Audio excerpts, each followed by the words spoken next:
जी, hello दोस्तों, मैं हूँ कमर सीमा। उम्मीद है आप लोग ठीक होंगे। दोस्तों, भारत और इन मालदीव्स के ताल्लुकात आपको पता है काफ़ी ज़्यादा ख़राब थे।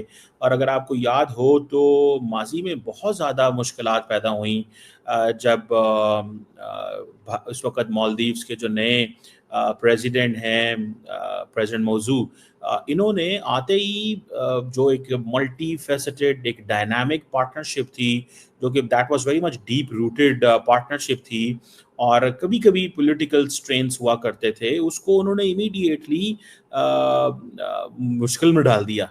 और आपको पता है, India was among the first very Nations जिसने मालदीव्स को रिकॉग्नाइज किया जब 1965 में इसकी इंडिपेंडेंस हुई। और एक एक अच्छा ताल्लुक रहा। और इन्होंने मालदीव्स और इंडिया ने 1976 में एक मैरीटाइम ट्रीटी भी की थी। और जिसे वो कहते हैं ना, वहाँ पे एक कू भी हुआ 1988 में, जिसमें एक ऑपरेशन कैक्टस हुआ, जिसमें इंडियंस ने बड़ा इंपॉर्टेंट रोल प्ले किया मालदीव्स की सॉवरेनिटी और वो हवाले से।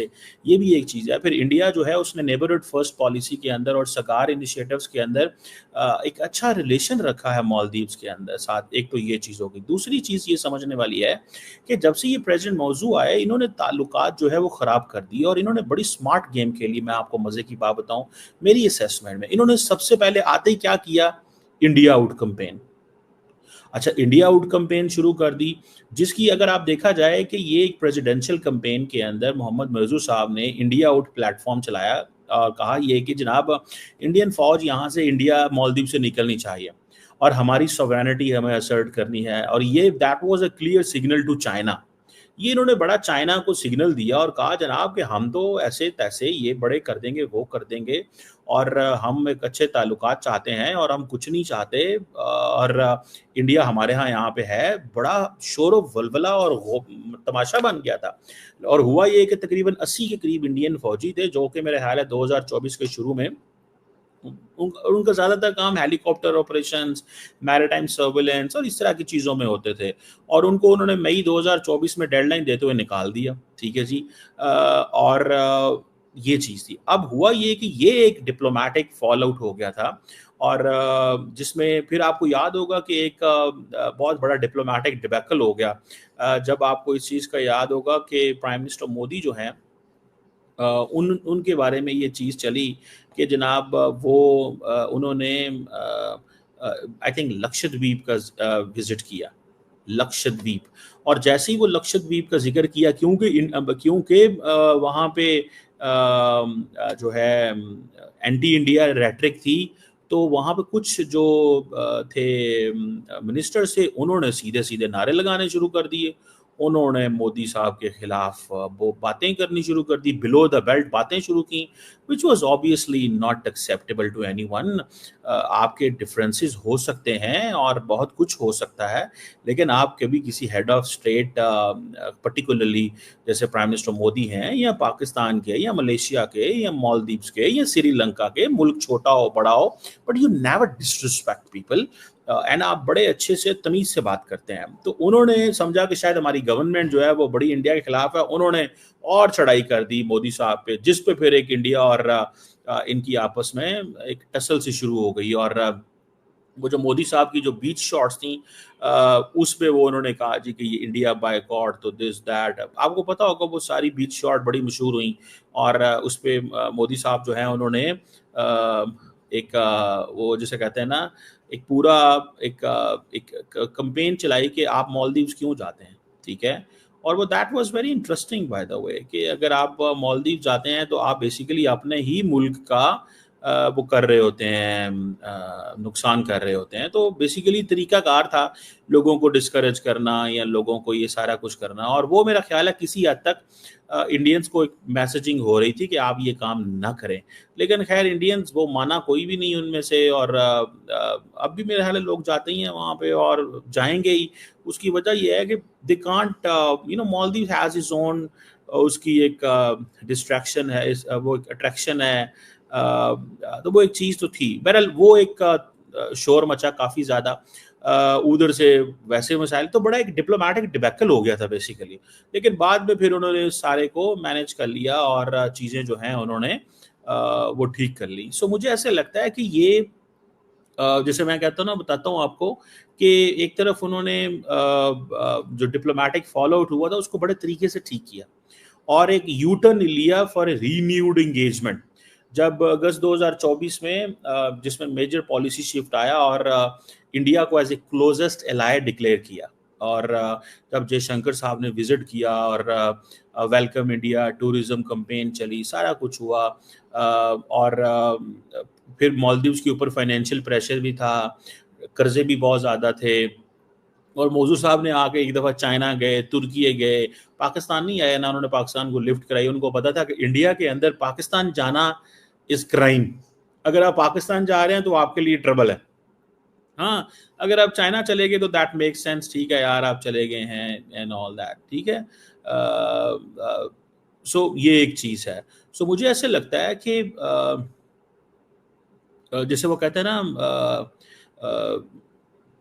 You know what I understand, कि जो जो मेरी अंडरस्टैंडिंग में चीज़ें आई कि इंडिया ने बेसिकली उनको फिर करीब किया।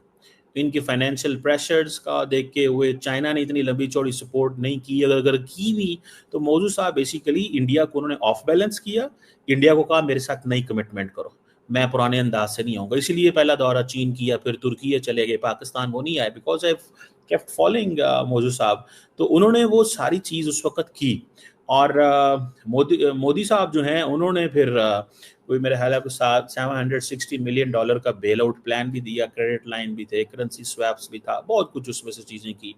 अब सुनने में आ रहा है कि मोदी साहब जो है वो अपना पहला दौरा जुलाई में आई थिंक करने जा रहे हैं, और वो बड़ी इंपॉर्टेंट है। एक देखें, ये एक बहुत बड़ा क्रिटिकल एंड क्लियर सिग्नल है।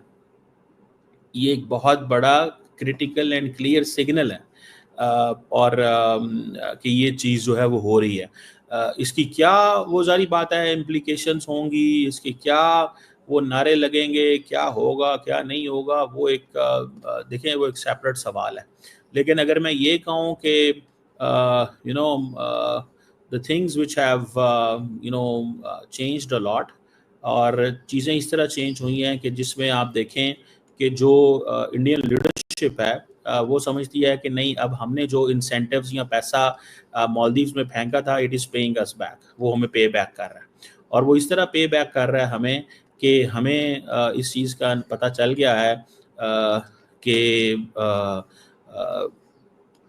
अब हमें, this is what the Maldives understand, कि किसी न किसी तरीके आप इंडिया के करीब भी रहें, चाइना के करीब भी रहें, ताल्लुकात सबके साथ ठीक रखें, और असल में इंडिया को भी मैसेजिंग कर दी कि भाई हम बेसिकली, मौजूद चाहता था कि यार मेरे साथ सीधी सीधी बात करो, मेरे साथ ये जो है ना, ये जो पुराना मल्टी फैसेटेड डीप रूटेड ये जो पार्टनरशिप है ना, मैं इसको नहीं मानता। I am a new player and मैं आउटसाइडर हूँ, मेरे साथ नई गेम तय करो। बेसिकली मौजू ये चाहता था, और मौजू उसमें कामयाब हो गया। मैं आपको बात बताऊँ, he became successful in that. और माजी में भी आप देखें, इंडिया ने बहुत लंबी चौड़ी फाइनेंशियल जो है वो सपोर्ट दी। मेरा ख्याल है इंडिया ने कोई 50 मिलियन का ट्रेजरी बिल था 2025 में, वो रीन्यू किया, और उनको पता था कि ये कर्जों में जकड़ी हुई इकॉनमी है, ठीक है। और फिर हाई इम्पैक्ट इंफ्रास्ट्रक्चर प्रोजेक्ट्स वो किए, जिसकी वजह से अब चीज़ें बेहतर हो गई हैं। फिर उन्होंने स्टेट गेस्ट के तौर पर भी बुलाया इनको, मौजू को, और उनको प्रोटोकॉल दिया, ताल्लुकात ठीक किए। ये वो एक लिंकेज जिसने इंडिया ने डेवलप किया, और वो उसमें कामयाब हो गए। मैं आपको बात बताऊँ, they became successful in this. उन्होंने सोचा कि नहीं यार, अब ये चीज़ जो है ना वो बेहतर हो रही है। That is what I understand, that is what I realise.